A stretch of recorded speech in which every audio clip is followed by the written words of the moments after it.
नमस्कार, मैं पूजा। बिहार न्यूज में आपका स्वागत है। आज है 18 मार्च, दिन बुधवार। खबरों की ओर बढ़ने से पहले अब डालते एक नजर आज की सुर्खियों पर। चैत्र अमावस्या पर जरूर करें ये शुभ कार्य। 18 मार्च सुबह 8:25 पर होगा प्रारंभ। पितृतर्पण और दान के लिए माना गया है अधिक शुभ। बिहार सिविल जज के पदों पर भर्ती के लिए आज है अंतिम तारीख। कुल 173 पदों पर होगी भर्ती। 3 चरणों में होगा चयन। बिहार में कक्षा 4 से 6 तक के बच्चों की भाषा और गणित में होगा सुधार। शिक्षा विभाग ने बनाई 4 चरणों की योजना। अप्रैल से मई के बीच शुरू होगा पहला चरण। राजस्व कर्मियों की हड़ताल के बीच नए गाइडलाइन हुए जारी। सचिव जय सिंह ने जारी किए कुल 7 दिशा निर्देश। 15 अप्रैल तक लंबित मामलों के निपटारे का लक्ष्य किया गया निर्धारित। बिहार सरकार की अपील, अवैध खनन रोके और पुरस्कार पाए। सूचना देने वाले को मिलेगा बिहारी योद्धा पुरस्कार। 5 से 10,000 तक हो सकता है इनाम। LPG KYC पर सरकार ने दी सफाई। सभी उपभोक्ताओं के लिए नहीं होगी अनिवार्य। पहचान सत्यापित नहीं करने वालों पर ही होगा लागू। बिहार के वैभव सूर्यवंशी ने अंडर-19 विश्व कप फाइनल की पारी को बताया सबसे खास। इसी पारी के बदौलत अंडर-19 टीम ने जीता था 6ठी बार का खिताब। लोकप्रियता से दूर रहकर प्रदर्शन पर फोकस रखने की कही बात। चलिए अब बढ़ते अब तक की 25 बड़ी खबरों की ओर विस्तार से। बिहार सिविल जज के पदों पर भर्ती के लिए आज है अंतिम तारीख। बिहार में न्यायिक सेवा में करियर बनाने के इच्छुक युवाओं के लिए बड़ी खबर है। बिहार लोक सेवा आयोग या BPSC ने सिविल जज यानी कि जूनियर डिवीजन के 173 पदों पर भर्ती निकाली गई थी, जिसकी अंतिम तिथि 18 मार्च 2026 यानी कि आज है। आवेदन शुल्क 100 रुपए है। उम्मीदवार के पास LLB की डिग्री और बार काउंसिल ऑफ इंडिया से मान्यता होना जरूरी है। न्यूनतम आयु 22 और अधिकतम 35 वर्ष व 40 वर्ष महिला व आरक्षित वर्गों के लिए है। चयन 3 चरणों में होगा। प्रारंभिक परीक्षा, मुख्य परीक्षा और इंटरव्यू। आवेदन BPSC की वेबसाइट bpsc.bih.nic.in पर ऑनलाइन किया जा सकता है। बिहार सरकार की अपील, अवैध खनन रोके और पुरस्कार पाए। बिहार सरकार का सूचना एवं जनसंपर्क विभाग अवैध खनन के खिलाफ जनता से सक्रिय भागीदारी की अपील कर रहा है। किसी भी अवैध खनन की जानकारी देने पर सूचना देने वाले को बिहारी योद्धा पुरस्कार दिया जाएगा। ट्रैक्टर पकड़वाने पर 5,000 रुपए और ट्रक या बड़े वाहन पकड़वाने पर 10,000 रुपए का पुरस्कार मिलेगा। जानकारी देने के लिए आप 9472238821 या फिर 0612221536 या 9473191437 या फिर 9031035247 या फिर ईमेल भी कर सकते हैं scc.bihar@gov.in पर। सूचना देने वाले का नाम गोपनीय रखा जाएगा। ये पहल अवैध खनन रोकने और राज्य में कानूनी और पारदर्शी खनन सुनिश्चित करने के उद्देश्य से शुरू की गई है। चैत्र अमावस्या पर जरूर करें ये शुभ कार्य। चैत्र अमावस्या इस वर्ष 18 मार्च यानी कि आज सुबह 8:25 से 19 मार्च सुबह 6:52 तक रहेगी, जिससे तिथि 2 दिनों में पड़ रही है। धार्मिक दृष्टि से 18 मार्च पितृतर्पण और दान के लिए अधिक शुभ माना गया है, क्योंकि इस दिन दोपहर में अमावस्या विद्यमान रहेगी। अमावस्या पर पितरों की शांति के लिए तर्पण, पिंडदान और दान का विशेष महत्व है। 19 मार्च से चैत्र शुक्ल प्रतिपदा के साथ नवरात्रि शुरू होगी, जो 27 मार्च तक चलेगी। इस दिन स्नान, सूर्य अर्घ्य, शिव पूजा, पीपल पूजन, दीपदान और जरूरतमंदों को भोजन कराना शुभ माना जाता है। यहाँ बताई गई किसी भी जानकारी पर अमल करने से पहले संबंधित विशेषज्ञों की सलाह अवश्य लें। बिहार में कक्षा 4 से 6 तक के बच्चों की भाषा और गणित में होगा सुधार। बिहार में कक्षा 4 से 6 के छात्रों की भाषा, लेखन और गणितीय दक्षता सुधारने के लिए शिक्षा विभाग ने 4 चरणों की योजना बनाई है। पहले चरण में भाषा और गणित की सरल व रोचक गतिविधियों पर आधारित कक्षाएं चलेंगी, जिसमें 2 शिक्षक जिम्मेदार होंगे। इसके साथ ही शिक्षकों का उन्मुखीकरण और रिसोर्स पर्सन की पहचान होगी। दूसरा चरण जून में शुरू होगा, जिसमें स्वयं सेवकों और समुदाय की भागीदारी के साथ गतिविधि आधारित शिक्षण होगा तथा कक्षा 5 से 6 के लिए समर कैंप आयोजित होंगे। तीसरा चरण जुलाई से सितंबर तक चलेगा, जिसमें सीखने के स्तर को और मजबूत किया जाएगा। दिल्ली से बिहार सीधी AC बस सेवा होगी शुरू। दिल्ली ट्रांसपोर्ट कॉर्पोरेशन यानी कि DTC जल्द ही दिल्ली से बिहार सहित अन्य राज्यों के लिए अंतरराज्यीय AC बस सेवा शुरू करने की योजना बना रहा है। परिवहन मंत्री पंकज कुमार सिंह के अनुसार 17 रूटों पर लगभग 50 इको फ्रेंडली बसें चलाई जाएंगी, जिनमें 40 से 55 यात्री सफर कर सकेंगे। इससे ट्रेनों की भीड़ और लंबा इंतजार कम होगा और इसके साथ ही वैष्णो देवी, खाटू श्याम जी टेम्पल और अयोध्या जैसी धार्मिक स्थलों के लिए भी सीधी बस सेवा शुरू करने की योजना बनाई गई है। राजस्व कर्मियों की हड़ताल के बीच नए गाइडलाइन हुए जारी। बिहार में अंचल अधिकारियों और राजस्व कर्मचारियों की हड़ताल से राजस्व न्यायालयों में बड़ी संख्या में मामले लंबित हो गए।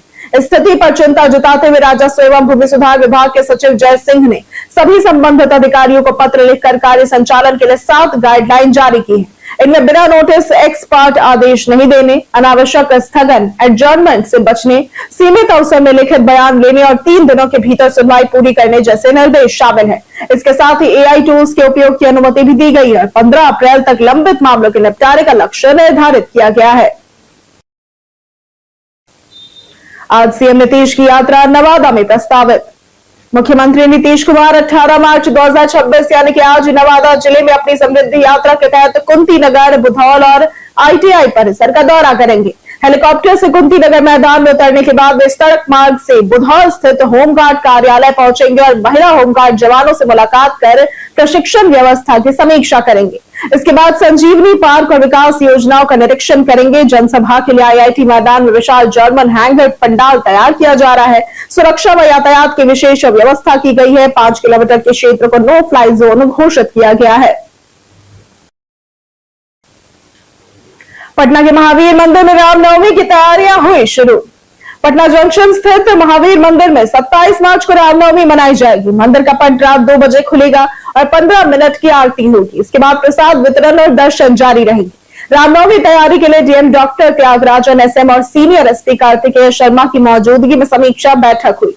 महिला भक्तों के लिए मल्टी लेवल पार्किंग की मांग की गई। मंदिर में 15 नैवेद्यम, लड्डू काउंटर, LED स्क्रीन, पानी, शरबत, मेडिकल कैंप, मोबाइल शौचालय और सुरक्षा के लिए 100 से 120 प्राइवेट कर्मी तैनात होंगे। 24,000 किलो नैवेद्यम तैयार करने का लक्ष्य रखा गया है।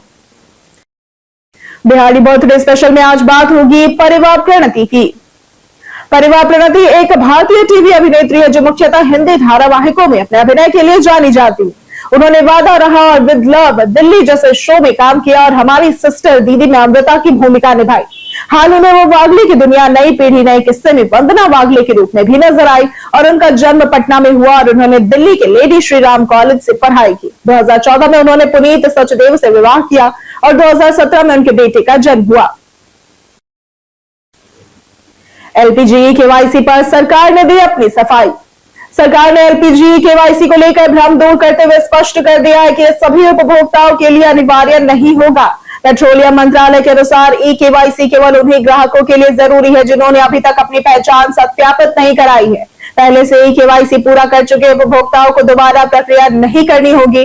प्रधानमंत्री उज्ज्वला योजना के लाभार्थियों के लिए साल में एक बार KYC जरूरी है ताकि सब्सिडी का लाभ मिल सके और मंत्रालय ने यह भी कहा है कि KYC न होने पर गैस सप्लाई प्रभावित नहीं होगी। ये प्रक्रिया मुफ्त है और घर बैठे भी पूरी की जा सकती है। पटना कोतवाली में फिल्म आइडियल की शूटिंग हुई शुरू।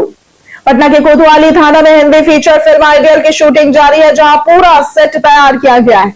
फिल्म के लीड एक्टर आरुष, जिन्होंने OMG 2 में पंकज त्रिपाठी के बेटे की भूमिका निभाई थी, वो भी मौजूद है और फिल्म का निर्देशन अमिताभ वर्मा कर रहे। प्रोड्यूसर श्रुति आनंदिता वर्मा है। कहानी बिहार आधारित है, जिसमें राज्य की नकारात्मक छवि को सुधारने का प्रयास किया गया है। फिल्म में पॉलिटिक्स, पुलिस और अपराध का संगम दिखेगा और शूटिंग पटना व राजगीर में होगी। बिहार में LPG कालाबाजारी पर हुई बड़ी कार्रवाई। बिहार के बेगूसराय और गोपालगंज जिलों में LPG गैस की कालाबाजारी और जमाखोरी के खिलाफ प्रशासन ने सख्त कार्रवाई की। बेगूसराय में 68 गैस एजेंसियों का निरीक्षण कर नियमों के पालन की जांच की गई और एक छापेमारी में 11 अवैध सिलेंडर बरामद कर FIR दर्ज की गई। वहीं गोपालगंज के श्रीरामपुर गांव में पुलिस ने गुप्त सूचना पर कार्रवाई करते हुए 16 घरेलू सिलेंडर जब्त किए। प्रशासन ने स्पष्ट किया कि अवैध भंडारण, अधिक वसूली और दुरुपयोग पर आवश्यक वस्तु अधिनियम के तहत कड़ी कार्रवाई होगी तथा लोगों से अफवाहों से बचने और शिकायत करने की अपील की गई। पंचायत भवन निर्माण में आ रही समस्याओं की रिपोर्ट अब होगी तैयार। पंचायती राज मंत्री दीपक प्रकाश ने स्थानीय क्षेत्र अभियंता संगठन और भवन निर्माण विभाग के साथ राज्य स्तरीय समीक्षा बैठक की। उन्होंने पंचायत भवन निर्माण में आ रही समस्याओं की पंचायतवार रिपोर्ट तैयार करने और निरीक्षण रिपोर्ट के आधार पर आवश्यक कार्रवाई सुनिश्चित करने के निर्देश जारी किए। मंत्री ने लापरवाह अधिकारियों पर कार्रवाई, पंचायत भवनों की प्रगति रिपोर्ट पंचायत निश्चय पोर्टल पर अपलोड करने, तकनीकी स्वीकृति शीघ्र देने और उपयोगिता प्रमाण पत्र जल्द जारी करने का आदेश दिया। इस बैठक में पंचायती राज निदेशक नवीन कुमार सिंह और विशेष कार्य पदाधिकारी ललित राही सहित अन्य अधिकारी भी मौजूद रहे।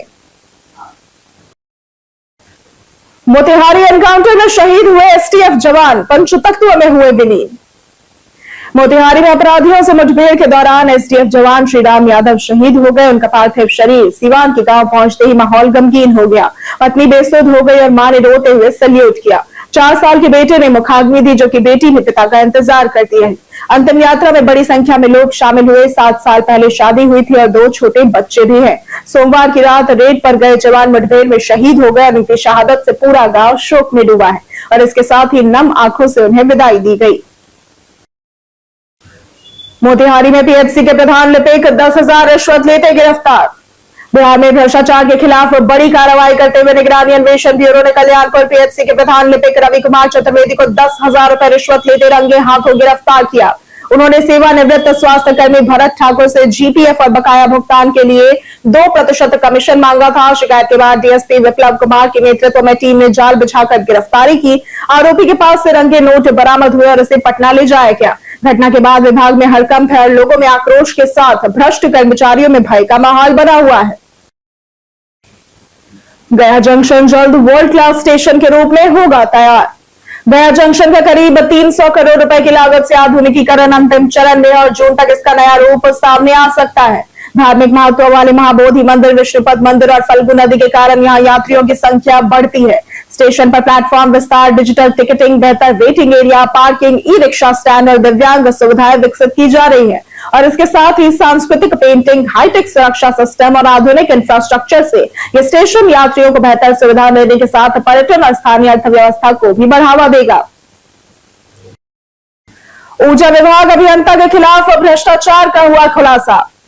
आर्थिक अपराध इकाई ने जयनगर के ऊर्जा विभाग के कार्यपालक अभियंता मनोज कुमार रजक और उनके भाई संजय रजक के खिलाफ आय से अधिक संपत्ति अर्जित करने का मामला दर्ज किया। 17 मार्च को मनोज से जुड़े 7 ठिकानों पर छापेमारी हुई, जिसमें दरभंगा, जयनगर, निर्मली, सुपौल में 17 भूमि दस्तावेज, 2 वाहन, स्कॉर्पियो व स्विफ्ट डिजायर, नगद 1,05,000 और बैंक जमा राशि 4,25,000 बरामद हुई। मनोज ने अपने भाई के नाम एचपी गैस एजेंसी चलाई और सरकारी गाड़ियों का गलत इस्तेमाल किया। नेपाल में गैर कानूनी विवाह हेतु घर निर्माण और दरभंगा में पेट्रोल पंप के लिए जमीन दस्तावेज भी बरामद हुए। पटना के पैजावा में अवैध लॉटरी का हुआ खुलासा। पटना के बाईपास थाना क्षेत्र के पैजावा इलाके में एसटीएफ और पटना पुलिस के संयुक्त छापेमारी में एक प्रिंटिंग प्रेस पर छापा मारा गया, जहां बड़े पैमाने पर अवैध लॉटरी का कारोबार चल रहा था। मौके से करोड़ों रुपए मूल्य की लॉटरी बरामद हुई, जो बिहार के साथ साथ अन्य राज्यों में भी सप्लाई की जा रही थी। पुलिस इसे संगठित गिरोह मान रही है और छापेमारी में 18 लोगों को हिरासत में लिया गया है और उनसे पूछताछ जारी है। प्रेस को सील कर दिया गया है। पुलिस लॉटरी के नेटवर्क और मुख्य सरगना तक पहुंचने की कोशिश कर रही है। जाने आज कैसा रहेगा बिहार के मौसम का मिजाज। पटना मौसम विज्ञान केंद्र के अनुसार बिहार में 20 से 22 मार्च के बीच मौसम बदलने वाला है और इस दौरान अधिकांश जिलों में तेज हवा, मेघ गर्जन और हल्की से मध्यम बारिश की संभावना है, इसलिए येलो अलर्ट जारी किया गया है। हवा की रफ्तार आज 30 से 50 किलोमीटर प्रति घंटे तक पहुंच सकती है और बिजली गिरने का खतरा भी रहेगा। हालांकि 20 मार्च तक दक्षिण और दक्षिण पश्चिम जिलों में कोई बड़ी चेतावनी नहीं है और पटना में तापमान 32 से 35 डिग्री सेल्सियस और रात में 20 से 22 डिग्री सेल्सियस रहने का अनुमान है, जबकि 21 मार्च को बारिश संभव है।